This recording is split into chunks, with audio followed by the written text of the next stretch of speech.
ప్రకృతి అనగా ఏమిటి? What is Prakriti? మానవుణ్ణి మోహింపచేసేటువంటి యొక్క వస్తువులను కూడినటువంటిదే ప్రకృతి. Prakriti, the nature, is the one that draws the attention with all attraction.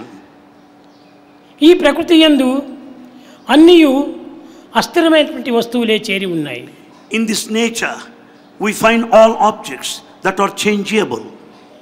ఏ ఒక్క వస్తువు కూడాను స్థిరమైనటువంటిది ఉండదు. None remain in the same form. ఇవన్నీ కూడాను మానవుని వరింపచేసేటువంటివి, భ్రమింపచేసేటువంటివి.